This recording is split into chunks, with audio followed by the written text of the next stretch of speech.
বিশ্বনবী বললেন, শুধু তাই নয়, কিয়ামত পর্যন্ত আদমের যতগুলো সন্তান আছে সমস্ত সন্তানগুলোকে যদি একটা মাঠে একত্রিত করা হয়, আর আদমের সন্তানগুলো তাদের মন যা চায় সবটাই আল্লাহর কাছে প্রার্থনা করে, সবটাই আল্লাহর কাছে প্রার্থনা করে, দোয়া করতে থাকে, আমার আল্লাহ পাক রব্বুল আলামিন সমস্ত আদম সন্তানের প্রার্থনা কবুল করলে, কবুল করে যদি তাদের মনের চাওয়া সবগুলো পূরণ করে দেন, তার রহমতের ভান্ডারে এতটুকু বিন্দু পরিমাপ কমতি করবে না। চিৎকার করে বলি আল্লাহু আকবার।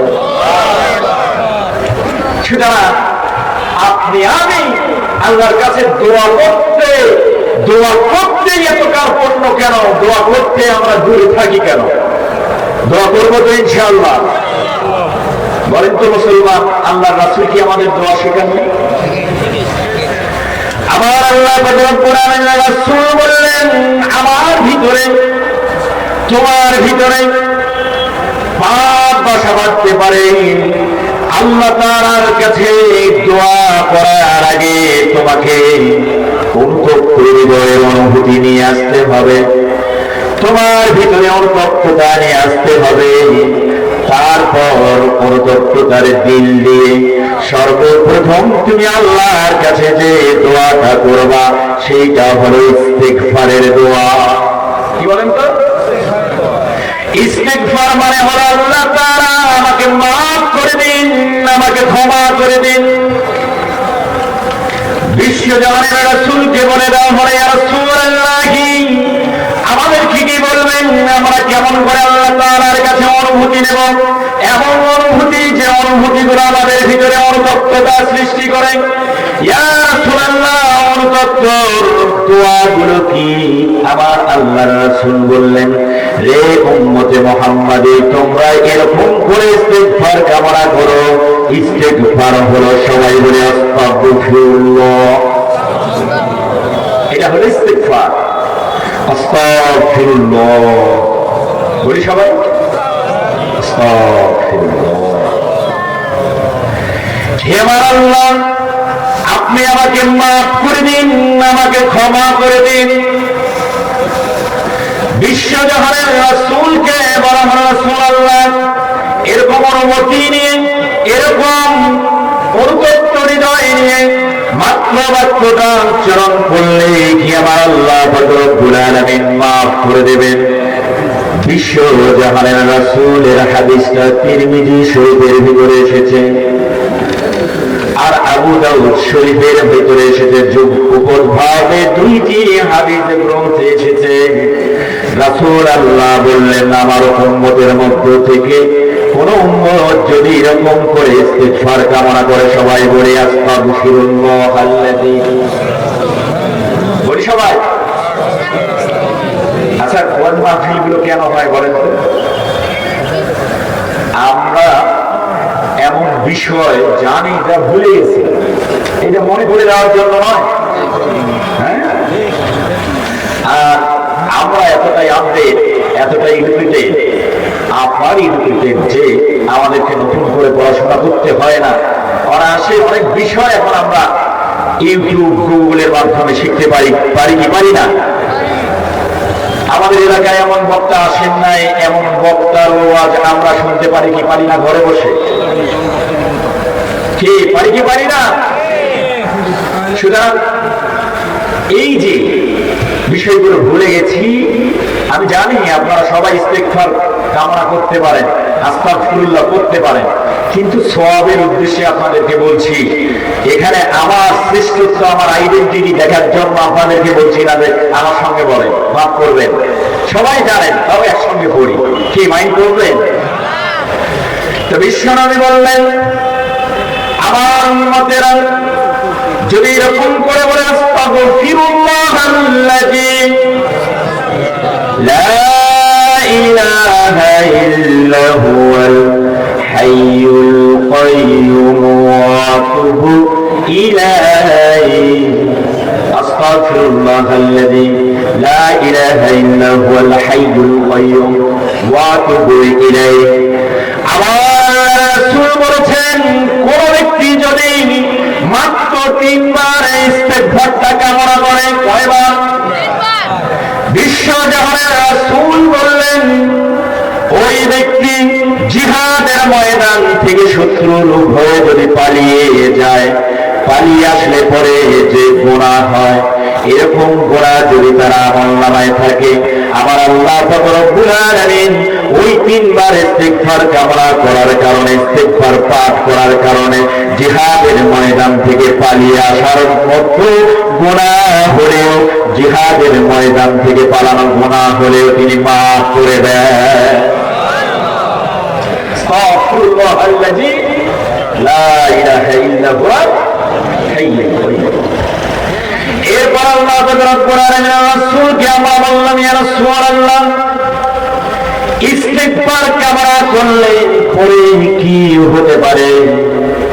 আবার আল্লাহ পাক রব্বুল আলামিনের রাসূল বর্ণনা করেছেন, ইস্তিগফার যদি কেউ বারংবার কামনা করে, ইস্তিগফারের উপরে যদি জিন্দেগি তার ইস্তেকামাত রাখে, আমার আল্লাহ পাক রব্বুল আলামিন চাহেন তো তাকে মুস্তাজাবুদ দোয়া হিসাবে কবুল করে নেবে। মুস্তাজাবুদ দোয়া মানে কি?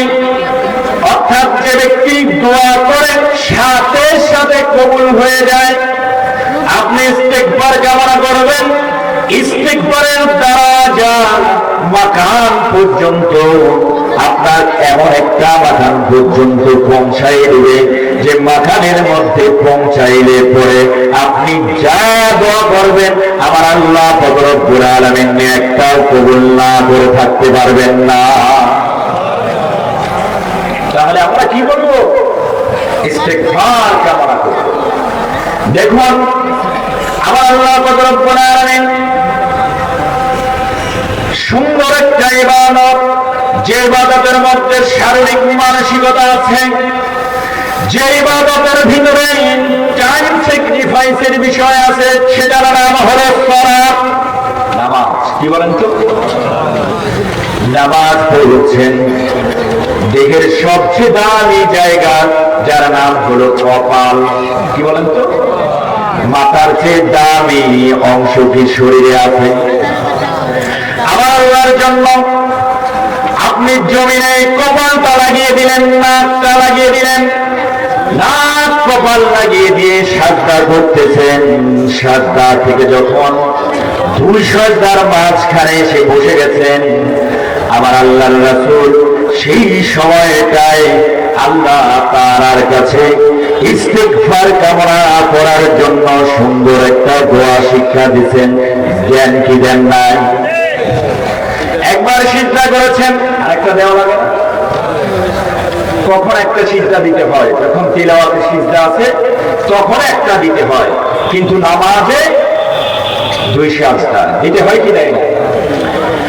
রাসূলুল্লাহ বললেন, আমি তোমাদেরকে বলে দিচ্ছি, এই যে দামি জায়গাটা তোমরা জমিনের মধ্যে আল্লাহ তাআলার কদমের মধ্যে রেখে দিলে, আল্লাহ তাআলার কাছে বললে সুবহান রাব্বিয়াল আলা, কিন্তু যখনই তোমার দামি এই অংশটা, দামি এই অর্গানটা দাঁড়িয়ে গেল, আমি আল্লাহর রাসূল বলে দিচ্ছি, সেই সময়টায় তোমার নিজস্বতা দেখাবা না, তোমার আইডেন্টিটি দেখাবা না, বরং আল্লাহ তাআলার কাছে ইস্তিগফার কামনা করো এরকম করে। আল্লাহুম্মা গফির, বলি সবাই আল্লাহু ওয়ারহামনি ওয়াহদিনি ওয়াফিনি। সুতরাং রাসূলুল্লাহ আমাদেরকে পড়তে পড়তে ইস্তিগফার শিক্ষা দিচ্ছেন। কি শিক্ষা দিচ্ছেন? ইস্তিগফার শিক্ষা দিচ্ছেন। আমরা এখন দোয়া করি নাই, দোয়ার আগে কি করতে হবে? ইস্তিগফার কামনা করতে হবে। কি কামনা করতে হবে?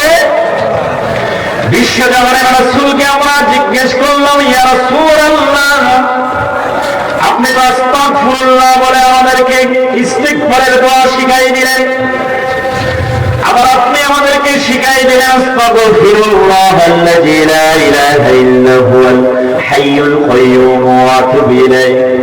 আবার ইস্তিগফারের দোয়া শিখাই দিলেন, আল্লাহুম্মা গফিরলি ওয়ারহামনি ওয়াহদিনি ওয়াআফিনি ওয়ারযুকনি। ইয়া রাসূলুল্লাহ, আমরা প্রথমে একটা ইস্তিগফার দেখতে পেলাম, ওই ইস্তিগফারটা হলো একরকম, দ্বিতীয়বারেরটা আর এক রকম, তৃতীয়বারেরটা আর এক রকম। আমার রাসূলুল্লাহ ও আখিরি জামানার পয়গম্বর আমাদেরকে কি একটা বারের জন্য বললেন? এত সব ইস্তিগফারের ভিতরে সর্দার ইস্তিগফার কোনটা? রাসূলুল্লাহ কাল বিলম্ব করলেন না, বললেন আইয়াকুলা আবদি আল্লাহুম্মা আনতা রাব্বি লা ইলাহা ইল্লা আনতা খালাকতানি ওয়া আনা আবদুকা ওয়া আনা আলা আহাদিকা। এই বলবে শেষ পর্যন্ত তিনি বলে দিলেন, ফাগফিরলি ফাইন্নাকা লা ইয়াগফিরুদ যুনুবা ইল্লা আনতা। বিশ্বজাহানের রাসূল সাইয়্যিদুল ইস্তিগফার সাহাবীদেরকে শিখাই দিলেন। সাহাবারা চান্স নিতে ভুল করলেন না, বললেন রাসূলুল্লাহ একবার বলেছেন আস্তাগফিরুল্লাহ বললাম, আস্তাগফিরুল্লাহ আল্লাযী বললাম, আল্লাহুম্মা গফিরলি বললাম, কিন্তু এই ইস্তিগফারের দোয়াটা যেন একটা লম্বা চওড়া। ইয়া রাসূলুল্লাহ, এরকম করে ইস্তিগফার কামনা করলে পরে, দোয়াটা দীর্ঘক্ষণ ধরে পাঠ করলে পরে আমাদের ফায়দা কি? কি ফায়দা শুনতে চান? চিৎকার করে বলেন, শুনতে চান? এটা হলো ইস্তিগফারের সূর্যাস্ত পূর্বক্ষণে মারা যায়, আমার আল্লাহ রব্বুল আলামিন তার জন্য জান্নাত বরাদ্দ করে দিবে। সুতরাং আল্লাহ তাআলার কাছে দোয়া করার আগে হৃদয় নামক জমিনটাকে আমরা ইস্তিগফার দিয়ে ভরপুর করে দেব ইনশাআল্লাহ। অর্থাৎ আমাদেরকে মাফ চাইতে হবে আগে, তারপর আল্লাহ তাআলার কাছে কি করতে হবে? দোয়া করতে হবে। মাফ চাওয়ার একটা মাধ্যম হলো তওবা করা। তওবা মানে ইস্তিগফার। কি বলেন তো? তওবা মানে কি? ইস্তিগফার। কি আশা? দ্বিতীয়বারের জন্য কোনো কিছু না করার জন্য কনসিডার হওয়া, ডিটারমাইন হওয়া। আমার আল্লাহ রব্বুল আলামিন বললেন, নবীজি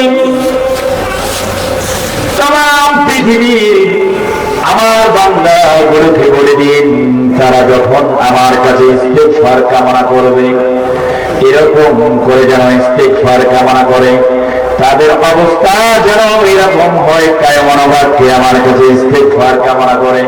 আল্লাহ তাআলা সাথে সাথে রাসূলকে কোরআন নাযিল করে জানিয়ে দিলেন, তুবু ইলাল্লাহি তাওবাতান নসুহা। আমার বান্দাগুলো আমার কাছে ইস্তিগফার কামনা করবে কায়মন বাক্যে, একনিষ্ঠ সক্রিয়তার সঙ্গে। কিসের সঙ্গে? কনসিডার হয়ে, ডিটারমাইন্ড হয়ে আমার কাছে ইস্তিগফার কামনা করবে, আমার কাছে তওবা করবে।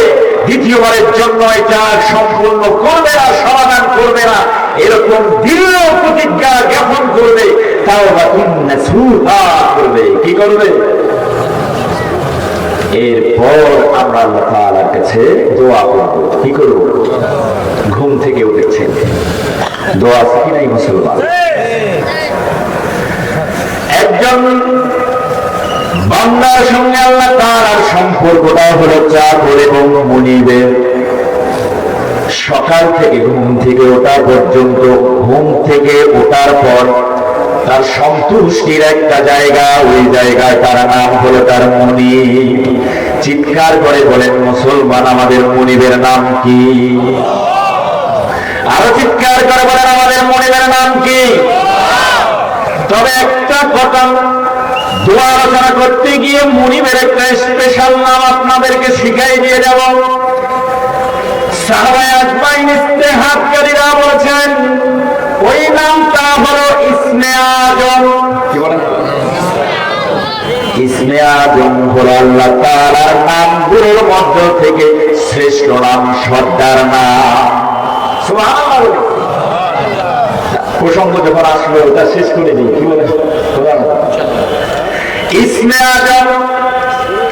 ইসমে আজম মানে আল্লাহর নামগুলোর মধ্য থেকে সেরা নাম।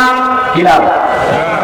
আমাদের মধ্য থেকে যারা অথরিটি থাকে, অবস্থান যারা থাকেন, তারা সব সময় অথরিটির মন জুগিয়ে চলার জন্য তোষামত করে থাকেন, কি থাকেন না?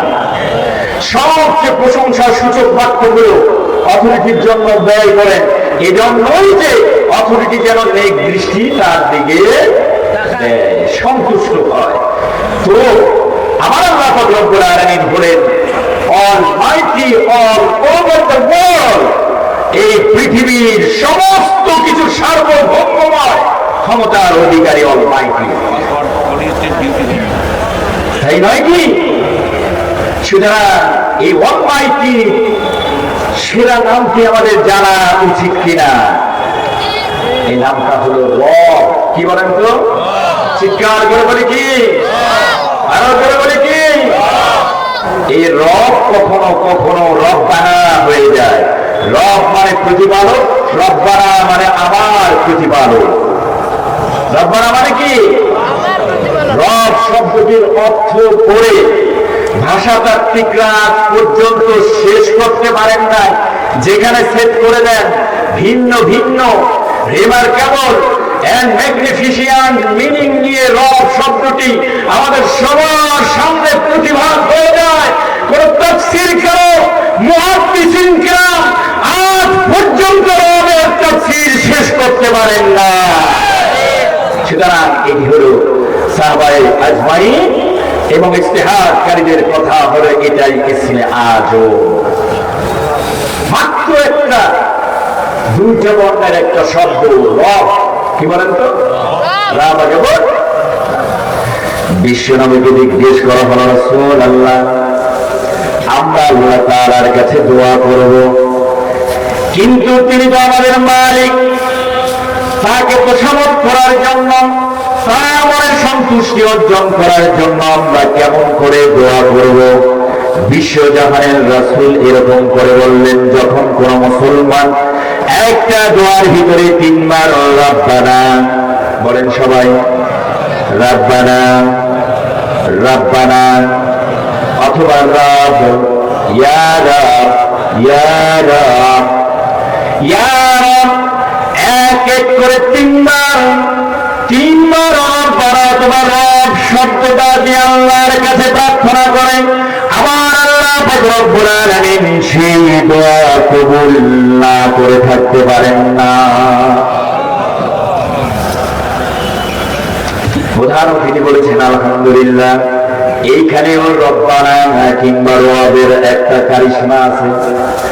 তাম পৃথিবীর মুসলমান বিসমিল্লাহর পরে পবিত্র কুরআনুল কারীম যখন শুরু হলো, প্রথম আয়াত আলহামদুলিল্লাহি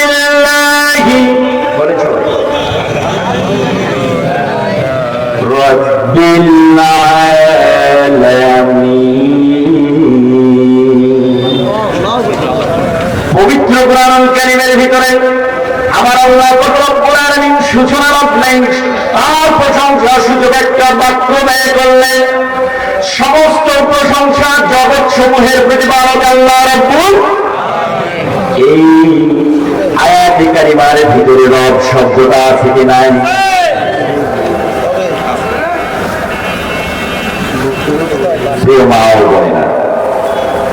আপনাদের দৃষ্টি আকর্ষণ করে বলছি, সঞ্চালক ভলান্টিয়ার যারা রয়েছেন তারা সবাই আপনাদের গতিবিধি লক্ষ্য করছে।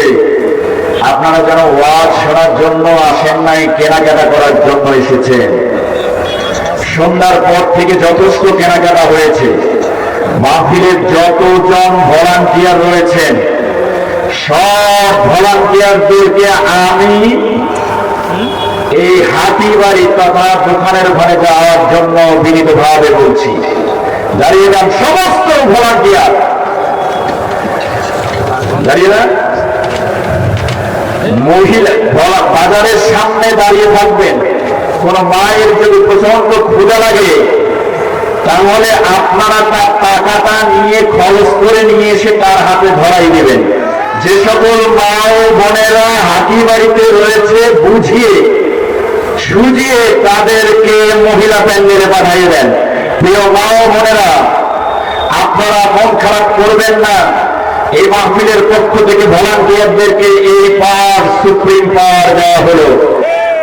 দয়া করে নিজেদের সম্মান রক্ষা করে আপনারা নিজেদের তৈরি করে দেওয়া সেই মহিলা প্যান্ডেলের ভিতরে চলে যান। আমাদের ভলান্টিয়াররা বাজারে যাওয়ার আগে চলে যান, দয়া করে চলে যান। নাহলে আমাদের ভলান্টিয়াররা এই ব্যবস্থাই আপনাদের জন্য করবে। পাশাপাশি আরো একটা খবর এসেছে, প্রিয় মা ও বোনেরা, আমাদের পুরুষের সংখ্যাও কম নয়। লাল ভাইয়ের চাচারটা তো অনেক বড়ই, ছোট নয়, তাই না? দুইটা জানাজার নামাজ এখানে হাজির হলাম। জানাজার নামাজের কাতার দেখি, কাতার যখন ভেঙে রাস্তায় চলে যায়, এত বড় একটা মিছিলের মতো লোক হয়, এই চাতালে বোঝাই যায় না যে এক কাতারে এতজন লোক থাকে। তো এখানেও পুরুষদের সংখ্যা কম নয়। পাশাপাশি একজন অতিথি আমাদেরকে বললেন যে মহিলাদের জায়গা হচ্ছে না। প্রিয় মা ও বোনেরা, ঠান্ডার দিন এখনো যায়নি, আপনারা আপনাদের উষ্ণ জায়গাটা ত্যাগ করে আরেক বোন মায়ের জন্য জায়গাটা উৎসর্গ করে দিয়ে চাপা চাপি হয়ে বসেন।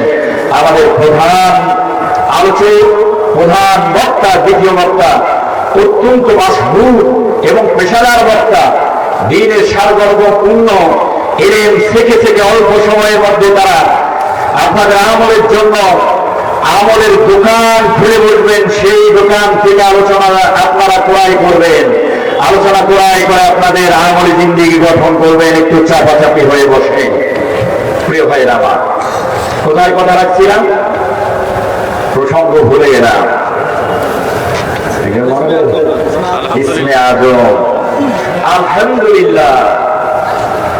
কোরআনের শুরুর এই আয়াতের ভিতরে রব শব্দটা আছে কি নাই? আমার নবীজি ইস্তেহাদকারীদের ইঙ্গিত থেকে আমরা যে বিষয়টি বুঝলাম, তারা প্রতিষ্ঠা করতে যাচ্ছেন রব শব্দটি হলো ইসমে আজম। এই জন্য তারা বলল, আপনি আলহামদুলিল্লাহ সূরা ফাতিহা দিয়ে রব দিয়ে নামাজ শুরু করলেন, কিন্তু যখন এই সাজদায় রুকুতে চলে গেলেন, তখন রুকুর তাসবিহটা আপনি কি তেলাওয়াত করেন? সুবহান রাব্বিয়াল, সুবহান রাব্বিয়াল। রব শব্দ আছে কি নাই? আপনি রুকুতে চলে গেছেন, সেখানেও রব শব্দটা আছে। আপনি যখন সাজদায় চলে যান, সেখানে বোধহয় নাই। ইস্তেহাদকারীরা বললেন, শুধু নামাজের ভিতরে রব শব্দটা আছে এমনটা নয়। যখন আপনি নামাজ শেষ করলেন, সালাম দিয়ে সমস্ত কিছু করলেন, করার পরে আর মনের ভিতরে প্রচন্ড ইচ্ছা, আমার মুরিদের কাছ থেকে আমি কিছু চাই, তখন আপনি এরকম করে শুরু করলেন, রাব্বানা আতিনা ফিদ দুনিয়া। বলেন, ওই দোয়ার শুরুতে রব্বানা শব্দটা আছে কি নাই? এরপর আপনি শুরু করলেন রব্বানা যালামনা আনফুসানা, রব শব্দটা আছে কি নাই? শুধু আমাদের ভিতরে নয়, নামাজের বাইরে মুনাজাতেও নয়, ইস্তিগফারের ভিতরেও নয়। নবীজি বললেন রব শব্দটা ইসমে আজম। এরকম ঘোষণা বিশ্ব নবীর পক্ষ থেকে আসে নাই, কিন্তু ইস্তেহাদকারীরা বললেন সম্ভবত এই শব্দটাই ইসমে আজম, যেটা ধরে পড়েই মুনাজাত করলে আমার আল্লাহ কবুল করবেন। এই জন্য ইস্তেহাদকারীরা বললেন, জীবনের প্রত্যেকটা মুহূর্তে রব রব্বানা তোমার সঙ্গে লেগে আছে। যখন তোমার মৃত্যু হবে, কবরে দাফন করা হবে, দাফন করার পর দুইজন ফেরেশতা চলে আসবে। একজনের নাম মুনকার, আরেকজনের নাম নাকির। এই মুনকার নাকির তোমাকে সর্বপ্রথম যে প্রশ্নটা করবে সেই প্রশ্নটাই হল মান রব্বুকা। কি প্রশ্ন? সেখানে রব আছে কি নাই মিলাইলেন মুসলমান। আমারও বড় সন্দেহ হয় রব শব্দটাই ইসমে আজম। সুবহানাল্লাহ বলে কি বলে? আল্লাহর কাছে প্রার্থনা রব্বানা আমিন করবো। আমরা দোয়ায় আছি। কোথায় আছি? আলোচনা এখান থেকে চলে গিয়েছিলাম, আপনি ঘুম থেকে জাগ্রত হলেন। আল্লাহর কাছে দোয়া করতে হবে কি হবে না? আলহামদুলিল্লাহ আল্লাযী আহইয়ানা বলেন বা'দা মা ওয়া ইলাহি। এটা দোয়া না? তার ইস্তিগফার কামনা করে আমরা এখনই ঘুম থেকে জাগ্রত হলাম। আমার আল্লাহ পাক রব্বুল আলামিনের রাসূল আমাদেরকে শিখাই দিলেন কি? আলহামদুলিল্লাহিল্লাযী আহইয়ানা বা'দা মা আমাতানা ওয়া ইলাইহিন নুশুর। রে বান্দা, আমার উম্মত, মনোযোগ সহকারে শোনো। তুমি আরাম করার জন্য, রাত্রি যাপন করার জন্য আরামের বিছানার মধ্যে শুয়েছ, আরাম করার জন্য নয়। যখন বিছানার ভিতরে তুমি শুয়েছিলে তখনই আমার আল্লাহ পাক রব্বুল আলামিন তোমার এক প্রকারের মৃত্যু দান করেছে। কি দান করেছে? মৃত্যু দান করেছেন।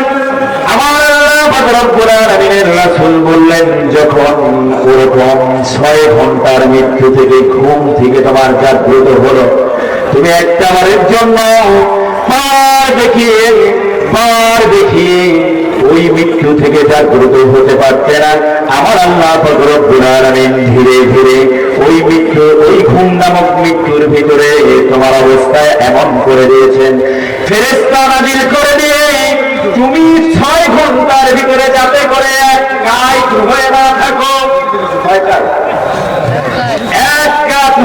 না থাকো, আমার আল্লাহ পাক রব্বুল আলামিন নির্দিষ্ট সময় পর্যন্ত তোমার পরশ ঘুরে দিয়েছে। চিৎকার করে বলি আলহামদুলিল্লাহ। আমরা বলে বিজ্ঞান ওই সায়েন্টিফিকেরা আমাদেরকে বলে দিন আলহামদুলিল্লাহ। আমাদের মাঝে দ্বিতীয় বক্তব্য উপস্থিত হয়ে গেছেন।